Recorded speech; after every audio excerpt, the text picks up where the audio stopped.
Good morning single mother देवलीनाज लाइफस्टाइले तुम्हारे सबाइके स्वागत। आज के अनेक दिन पर भिडियो करছি कैमरा हाथे निয়েছি। मन मेजाजटा भालो ना থাকলে সত্যি কিছু ইচ্ছে করে না, ওই জন্য এখন মোটামুটি মাকে বাড়ি নিয়ে এসেছি। মা অনেকটা সুস্থ আছে, তো সেই জন্য ভাবলাম না আজকে ব্লগটা শুরু করি। তোমাদেরকেও জানাতে হবে কি হয়েছিল না হয়েছিল, তোমরা অনেকেই ওয়েট করছো। আর আমি বারবার দেখছি কারণ মায়ের ড্রেসিং করতে আসার কথা একজনের, তো সেই জন্যই দেখছি যে বাড়িটা তো চেনে না, প্রথম দিন একটু সময় মানে চিনতে লাগবে, তো ওই জন্যই দেখছি যে আসছে কিনা। মা খাচ্ছে, বেটুও খাচ্ছে, ওই এসি রুমে আছে, আমি এই জন্য বেরিয়ে এলাম, ওই ঘরে ওরা সবাই আছে। আর প্রচণ্ড গরম পড়েছে গো, মানে এত গরম পড়েছে। এখন ভাবছি যদি এসিটা না থাকতো, মাকে ঘরে নিয়ে আসার আগে আমাকে এসি কিনে তারপরে ঘরে আনতে হতো। মানে ডাক্তার বলেছেন যেন কোনো কারণে ঘাম বা লেগে ইনফেকশন না হয়, তো সেই জন্য সমস্ত সময় প্রায় মাকে এসিতেই রাখতে হচ্ছে। তো আমি সেটাই ভাবছি যে না হলে এখন আমাকে এসি কিনে তারপরে মাকে আনতে হতো যেমন করে হোক। তো যাই হোক, সেই সিচুয়েশন মানে আমি মাকে নিয়ে যাওয়া, হসপিটালে ভর্তি করা, হসপিটালের সমস্ত কিছু ভিডিও করেছিলাম। বিশ্বাস করো সেই দিন রাতের পর আমার মনে হলো না যে ওই ভিডিওটা আমি পোস্ট করি। মানে আমি ওই রাতের ওই দিনের মানে ইয়েটাকে আমি আর রাখতে চাই না স্মৃতিতে, মানে আমার মনেই রাখতে চাই না, এতটা কষ্টকর। তো ওই জন্যই আমি আর ওই ভিডিওটা পোস্ট করিনি। আর এতদিন তো ওখানে ছুটা দৌড়া করে সময়ও পাইনি, কারণ সকালে যেতাম রাত্রে ফিরতাম। তো এখন ওই করে নিজের শরীরেরও কিছু প্রবলেম শুরু হয়ে গেছে, যেটা হয়, যেটা পরিশ্রম একার হাতে সব কিছু করলে, ছোটা দৌড়া করলে যে মাইনর প্রবলেমগুলো হয় সেগুলো হচ্ছে। ঠান্ডা লেগে গেছে, ঠান্ডা গরম, মানে এসিতে ঢুকছি, বাইরে বেরোচ্ছি, এই করছি। তারপরে খাওয়া দাওয়ার তো কোনো ঠিক ছিল না। সেই বিকেলবেলা হয়তো এসে ভাত খেলাম ঘরে, মানে 5টা 5:30টায়, এরকম করে একটু গ্যাসেরও প্রবলেম হয়ে গেছে। তো দেখছি কতটা কি রিকভারি আমি করি, তাড়াতাড়ি করার চেষ্টা করছি। তো আমার মাকেও তো এখন অনেকটা দিন রেস্ট দিতে হবে, অনেকটা দিন। তো চলো এখন ড্রেসিং করতে আসবে, সেই জন্যই দেখছি ড্রেসিংটা করতে হবে। আর কি হয়েছিল না হয়েছিল তোমাদেরকে এই ভিডিওতেই বলবো, তবে পরে একটু পরে বলছি, কারণ মা খাচ্ছে ওদিকে, মাকে এখন ওষুধপত্রগুলো সমস্ত কিছু দিতে হবে। তো চলো মাকে ওষুধ দিই, তারপরে আবার আসছি। মায়ের খাওয়া হয়ে গেছে, তো মা বসে ফোনটা দেখছে, আমি চলে এসেছি এবার ওষুধগুলো দেব। তো ওষুধের ঝুড়িটা নিয়ে চলে এসেছি, এখন দেখে দেখে কোন ওষুধটা এখন কোনটা কি সেগুলো দেখে দেখে একটা একটা দেব, মা খেয়ে নেবে। আর মায়ের চেহারাটা দেখেছো কি পরিমাণ রোগা হয়ে গেছে, মানে এখন দাঁড়ালে প্রচণ্ড রোগা লাগে।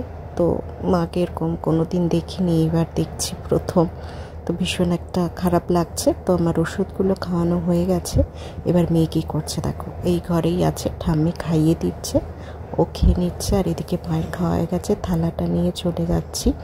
তো থালাটা রেখেই দেখো এখানে একটু না গুগলি কেনা হয়েছে, গুগলি দিয়ে আজকে ঝোল বানাবো, সেদ্ধ ঝোল, মাও খাবে আমরাও খেয়ে নেবো, এই একবারে হয়ে যাবে।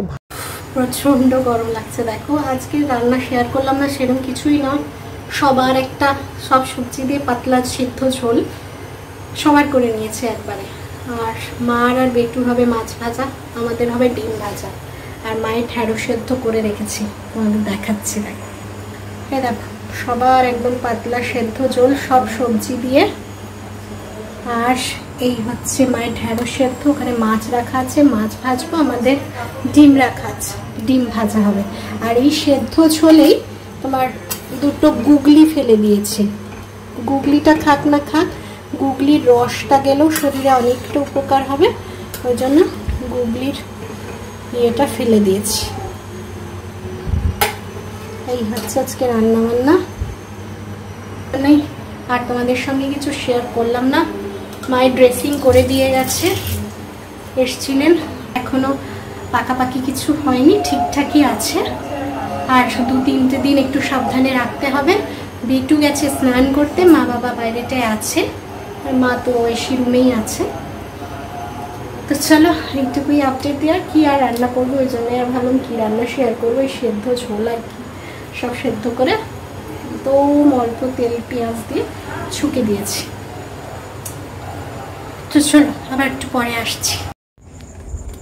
গুড নাইট বলবো না গুড ইভিনিং বলবো জানি না, এখন 9:30 বাজে। সেই দুপুরের পরে এখন মানে একটু ভিডিওটা অন করলাম, বাইরেটা এসে বসেছি, সবাই মিলে ওই একটা ঘরে বসে আছি, মানে এত গরম। ওই মা আছে বলে ওখানে এসিটা চলছে, তো মাঝে মাঝে একটু বন্ধ করছি আবার চালাচ্ছি, নালে থাকা যাচ্ছে না, আর মাকে তো রাখা যাবে না। তো সেজন্য সবাই প্রায় ওই ঘরটায় ঢুকে বসে আছি এখন। মানে সারাক্ষণ এক ঘরে থাকলে যা হয়, যেমন আমার খুব কষ্ট হচ্ছিল, তো আমি ভাবলাম যাই বাইরেটা একটু হাওয়া দিচ্ছে বসি। তো তোমাদের সঙ্গেও শেয়ার করা হয়নি। আর সেই দুপুরের পর বিভিন্ন কাজ থাকে, মাকে ওষুধ দেওয়া টাইমে টাইমে, তারপরে মায়ের খাওয়া দাওয়া, নিজের আমার শরীরটাও ভালো নেই বললাম, সেই সব তো সব দিয়ে মোটামুটি চলছে। তো সন্ধ্যে থেকে আর আসেনি, ওই ঘরেই বসেছিলাম, ভালো লাগছে না। তো ওই জন্য তোমাদের ভাবলাম এখনই বসেছি যখন, তো চলো একটু ভিডিওটা শুরু করা যাক। তো আমি মাকে যখন হসপিটাল নিয়ে যাই, তোমাদের আগের দিন ভিডিও শেয়ার করেছি যে সব গুছিয়েছি, মনটা মানে আনন্দ না থাকলেও সাহস ছিল মনে যে ঠিক হবে। তোমরা সবাই বলেছো এটা কোনো ব্যাপার না, আরও সবাই যাদের হয়েছে তারাও বলেছে কোনো ব্যাপার না। তো সেই সব নিয়ে মনে একটা ভীষণ বড় জোর ছিল। তো সেই জোরের জন্য এবার তো চলো খুব ভালো ছিলাম, মাকে নিয়ে গেছি, সেটার ভিডিও করেছি, তারপরে তোমার হসপিটালের ভিডিও করেছি যে ছাড়বো সময় করে।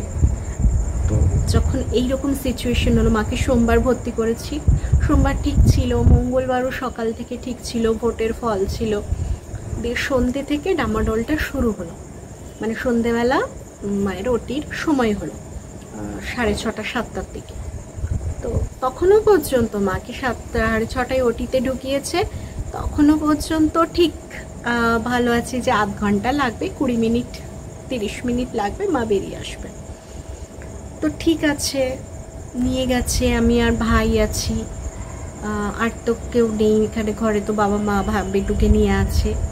তো আছি এবার 6:30 মাকে ওটিতে ঢুকেছে, কিন্তু ডাক্তারবাবু এলেন, অ্যানাস্থেসিয়া ডাক্তারবাবু এলেন, তো এই করে 7টা বাজলো। তো 7টার সময় ওটি শুরু হলো, মানে সব ডাক্তারবাবুরা ঢুকলেন। আর সেদিন খুব হঠাৎ করে মাকে ওটিতে নিয়ে যাওয়ার পরে বৃষ্টি শুরু হয়েছে, বৃষ্টি আর বাজ, তো সেই জন্য ডাক্তারবাবুদের একটু দেরি হলো। তো অপারেশনের ডাক্তারবাবু চলে এসেছিলেন, কিন্তু অ্যানাস্থেসিয়ার ডাক্তারবাবু আটকা পড়ে গেছিলেন, তো সেজন্য 7টা হলো, 7টার সময় ঢুকলেন। তো ভাবলাম এবার ওটি শুরু হবে, আধ ঘন্টা, 7:30 পৌনে 8টার দিকে মাকে বের করে দেবে। তো যাই হোক, বসে আছি বাইরে একটা, তো ভেতরে যতই ছোট হোক যাই হোক ভেতরে টেনশন কাজ করছে আমার, জানি না কেন ভেতরটা ভীষণ একটা কেমন একটা করছিল, মানে আমি তোমাদের বলে এখন বোঝাতে পারবো না। ওদিকে ওটি হচ্ছে কিন্তু আমার ভেতরটা খুব একটা কেমন একটা করছে। তো যাই হোক, দেখছি পৌনে 8টা বেজে গেলো, 7:50 55, তখন ভাইকে বলছি এতক্ষণ হয়ে গেল এখনও কেন বেরোচ্ছে না, বা কেউ বেরোচ্ছে না, কোনো খবর পাচ্ছি না কেন। তো ভাই বললো দেখো দেরি করে এসছে, তারপরে আমি একটু আগে দেখলাম ডাক্তারবাবু হাত ধুচ্ছেন 7:15-20 দিকে, তাহলে হয়তো দেরি করে শুরু হচ্ছে। তো আমি তখন ভাবলাম ঠিক আছে চলো তাহলে বসি, তাহলে সেটাই হবে হয়তো। দিয়ে বসে আছি, ভেতরে তো খুব একটা চিন্তা কাজ করছে, মানে সেই চিন্তা আমি তোমায় বলে বোঝাতে পারবো না যে হঠাৎ করে কেন ওই চিন্তাটা হচ্ছে। তো যাই হোক, হয়তো মা ভেতরে এরকম সিচুয়েশন হয়েছে, আমার মনটা জানান দিয়েছে, তো ভীষণ ছটপট লাগছে। তো 8:10-15, হ্যাঁ 8:10-15 সেই সময় একটা নার্স দিদি হঠাৎ দরজাটা খুললেন, মানে মুখটা বার করলেন ওটি থেকে, দিয়ে মুখটা বের করে ভাইয়ের দিকে তাকিয়ে, যেহেতু ছেলে ভাইয়ের দিকে তাকিয়ে, আপনি কে, পেশেন্টের কে হন। তখন আমি উঠে এসেছি, আমি ভাই একদিকে বসেছিল, আমি একদিকে বসে, মাঝখানে দরজা।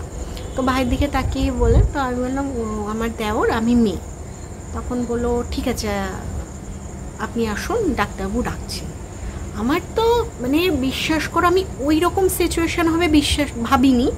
আমি বললাম হয়তো কিছু একটা হয়ে গেছে, তাই ডাক্তার কোনো সিরিয়াস কিছু একটা হয়েছে, ওই জন্য ডাক্তারবাবুকে ডাকছে। মানে আমি তখন কাঁপতে আরম্ভ করে দিয়েছি মোটামুটি। দিয়ে নার্স দিয়ে আমাকে ধরে ঢোকালো, ড্রেস পরালো, দিয়ে আমি ওটি রুমে ঢুকলাম। দেখছি মা ওরকম শোয়া, ডাক্তারবাবু মানে মাইক্রোতে যেরকম হয় তো সেরকম ইয়ে করা দিয়ে আমাকে বললেন এদিকে আসো, দিয়ে আমি গেলাম। ডাক্তার বলছে এটা কি অবস্থায় আছে দেখুন, আপনি দেখুন এটার কি অবস্থা, ইনফেকশন একটুও কমেনি, আর তোমার ডাক্তারবাবু আমাকে নিজে দেখাচ্ছেন, দেখুন ডাক্তারবাবু টিপছে না, পুঁজ মতো বেরোচ্ছে। এটা কি করব, মানে এতটা লার্জ হয়ে গেছে, এটা কোনো মতে মাইক্রোতে সম্ভব নয়। তখন তো আমার অবস্থা খারাপ, ওরম ওটি এইভাবে সিচুয়েশন, আমি একা, মানে তো আমি তোমাদেরকে সেই এক্সপিরিয়েন্সটা ভাষায় প্রকাশ করে বোঝাতে পারবো না। মানে সেই একটা, আজও মনে হয় সেটা ভাববো না, সেই রাতটার কথা ভাববো না। তো যাই হোক, দিয়ে আমাকে বললেন কী করবেন মনোর, এর আমার একটা দুটো অপশন আছে, এক ছেড়ে দিতে হবে আমাকে এই অবস্থায়, দ্বিতীয়ত নাহলে আমাকে এক্ষুনি ওপেন করতে হবে। কি করব বলুন এবার, আপনি ভাবুন, দিয়ে আমাকে এক্ষুনি জানান, তাড়াতাড়ি জানান। তাহলে ঠিক আছে। দিয়ে নাচ দিদি আমাকে নিয়ে বেরিয়ে এলো। বেরিয়ে এসে কাকে জিজ্ঞেস করবো, ভাই আর আমি। তো ভাইকে যখন ভাই বললো, ভাইও তো ওসব ব্যাপারে কোনো জ্ঞান নেই, সুমন থাকলে হয়তো ওর ছিল। তো ভাই বললো কি করবে বৌদি, ও তো ইয়ে হয়ে গেছে। সেই সিচুয়েশনে কি করব আমি কিছু বুঝে পাচ্ছি না যে আমি কি করব, আমার কি করা উচিত, কি করলে সঠিক ডিসিশনটা নেওয়া হবে, যেহেতু ইনফেকশন আছে। মানে সেই মুহূর্তটা এত হেল্পলেস লেগেছে, আমি তোমাদেরকে বলে বোঝাতে পারবো না যে জীবনে আমাকে কোন পরিস্থিতিতে ভগবান দাঁড় করলো। মানে আজকে আমাকে ডিসিশন নিতে হচ্ছে, হয়তো টেবিলে কিছু হয়েও যেতে পারে, মানে শেষ ডিসিশনটা আমাকে নিতে হবে। দিয়ে তারপরে আর তো কাউকে জিজ্ঞেস করার নেই, আমি কি করব। তো আমি আবার ওটি রুমে গেলাম, ঠক ঠক করলাম, দরজা খুললেন নার্স দিদি, দিয়ে ডাক্তারবাবু মুখ বাড়ালেন, তখনও মোটামুটি দেখা চলছে। দিয়ে দেখে আমাকে বললেন কি করবেন, আমি বললাম ডাক্তারবাবু আমি কিছু ভাবতে পারছি না, আমার মাথা ব্ল্যাঙ্ক, আমি একা কোনো ডিসিশন নিতে পারছি না, কোনটা করলে রিস্ক কম হবে, কোনটা করলে বেটার হবে আপনি বলুন। আমি সম্পূর্ণটা ডাক্তারবাবু ছেড়ে দিয়েছি, আমার কিন্তু কিছু করার নেই, ওখানে আমি কিছু বুঝি না কোনটা করলে কি হবে কি না, কোনো নলেজ নেই আমার। তো ডাক্তার বললেন হয় দুটো অপশন আছে, এক আপনি বন্ধ করে দিতে হবে, আবার পরে করতে হবে, আর দুই না হলে তোমার ওপেন করতে হবে। তো আমি বললাম দেখুন কোনটা বেটার হবে, কোনটা রিস্ক ইয়ে নয় বললাম। বলার পরে উনি বললেন দেখুন রিস্ক তো যেহেতু তোমার ইনফেকশন হয়ে আছে রিস্ক থাকবেই, আর যা অবস্থা হয়ে আছে জিনিসটা আমার মতে অপারেট করে দেওয়াটা বেটার। তো আমি বললাম তাহলে ডাক্তারবাবু, মনে জোর নিয়ে বললাম তাহলে অপারেট করে দিন। দিয়ে বললেন ঠিক আছে, দিয়ে আমাকে বের করে দিল। দিয়ে আবার বেরিয়ে এসে বসলাম, ওটি রেডি করতে হবে, ওপেনের ওটি আলাদা। আবার বসলাম, তখন 8:30 বাজে। এবার বসলাম, বসে তোমার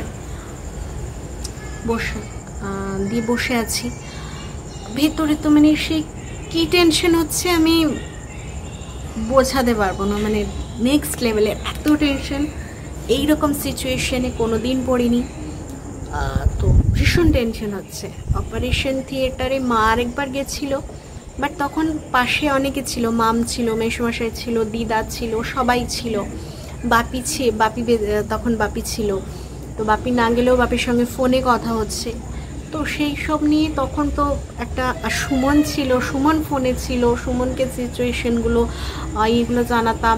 তারপরে অপারেশন, ওটা তো অপারেশন হয়েছে, অপারেশন হয়ে তো ঠিক হয়ে গেছে, সেটা তো প্রবলেম হয়নি। তো এইটাই আমি একা ডিসিশন, আমার উপরে ক্রিটিক্যাল অবস্থা, যাচ্ছে তাই অবস্থা, মানে সেই অবস্থা যেন কারো না আসে জীবনে। তো বাইরে বসতে পারছি না, শুধু পায়চারি করছি, কখন আসবে, 1 ঘন্টা 2 ঘন্টা পেরিয়ে যায়, কেউ বেরোয় না, কোনো খবর নেই কি হচ্ছে ভিতরে, মানে সেই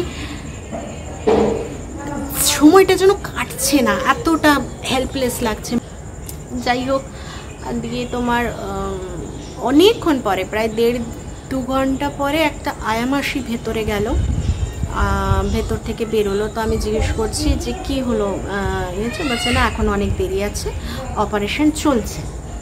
তো এখনও অপারেশন চলছে, 1.5 ঘন্টা 2 ঘন্টা হয়ে গেছে। তো ভেতরে শুধু কষ্ট হচ্ছে আর কেঁদে যাচ্ছে,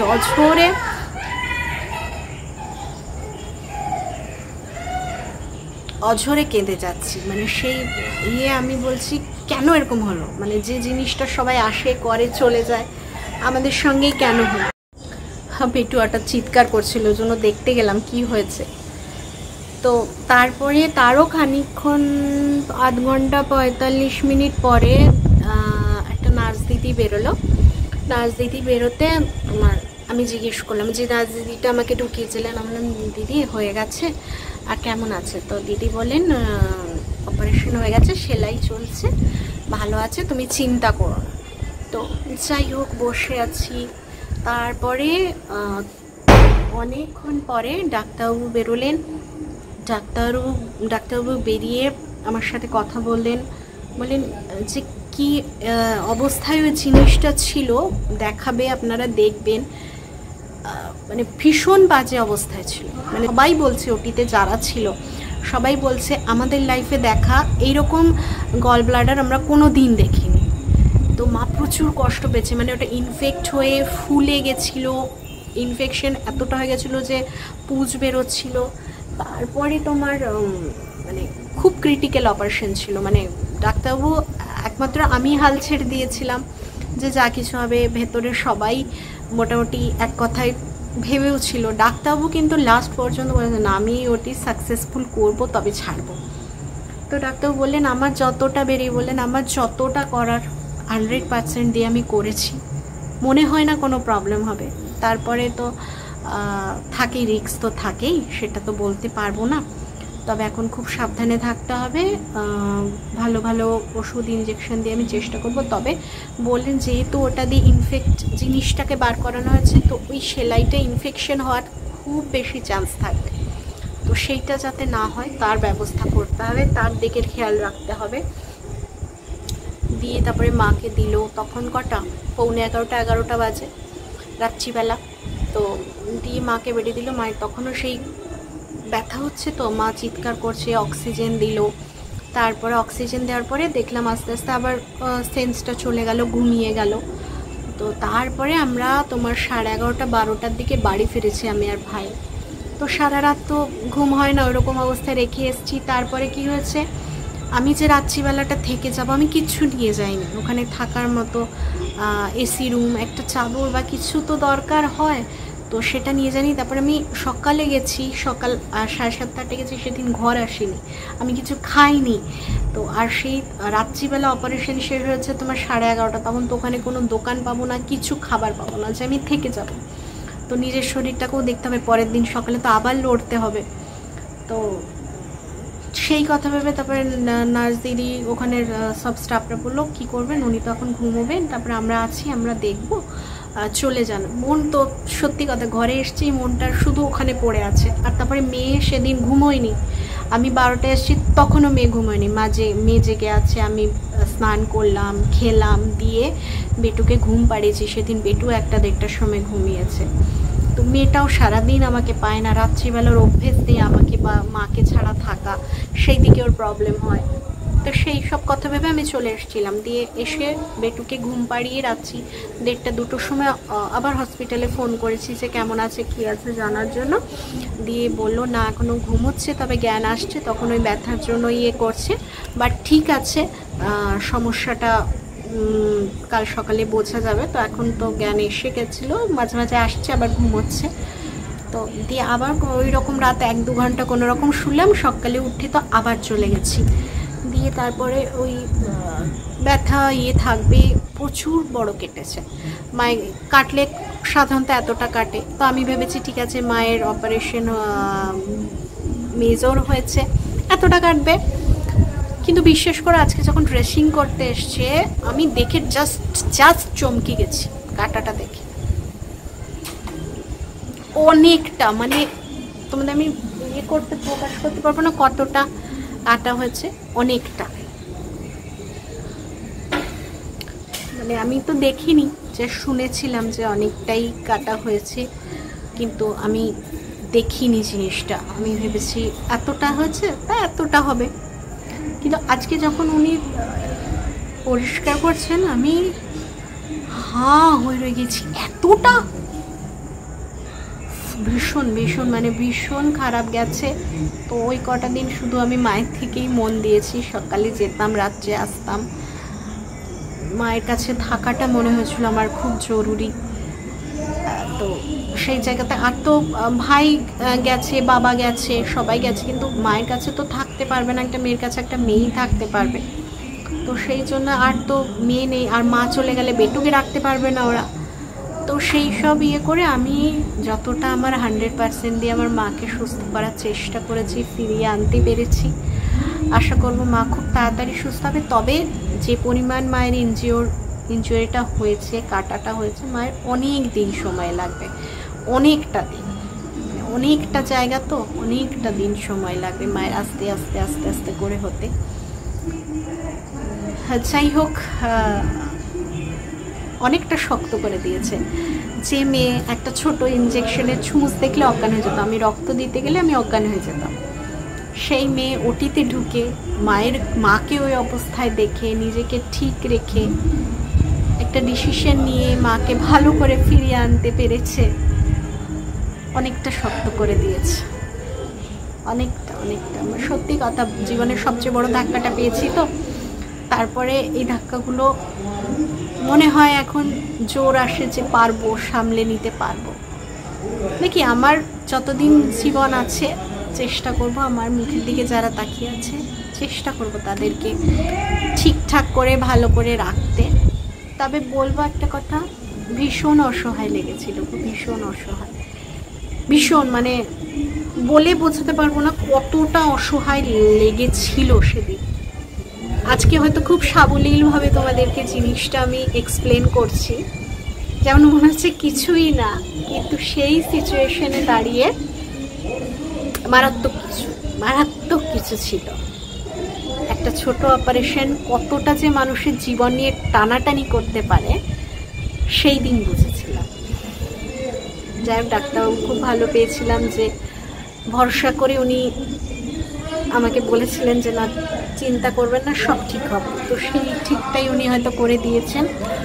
আর কোনো এখনও তো সমস্যা সেরকম কিছু হয়নি, আস্তে আস্তে রিকভারি করবে, সময় লাগবে, তবে রিকভারি করবে।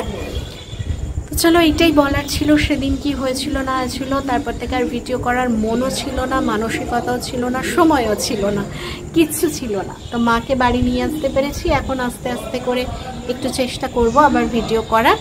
তো চলো, আজকের ভিডিওটা এইরকমভাবেই টালমাটাল করে করলাম, তোমাদেরকে জানিয়ে দিলাম। পরেরগুলো ভিডিওগুলো আস্তে আস্তে আবার ফিরে আসার চেষ্টা করব। তোমরাও সাথে ছিলে, আবার আমি জানি তোমরা সবাই আমার সাথে থাকবে। এবার গিয়ে মাকে আবার ওষুধগুলো দেবো রাত্রে। মায়ের খাওয়া হয়ে গেছে, মাকে খাইয়ে দিয়েছি, এখন মায়ের ওষুধগুলো দেবো, দিয়ে আমরা ঘুমিয়ে পড়বো। তো চলো, আজকের মতো গুড নাইট। সবাই ভালো থেকো, সুস্থ থেকো, নিজেদের খেয়াল রেখো। তো চলো, টাটা।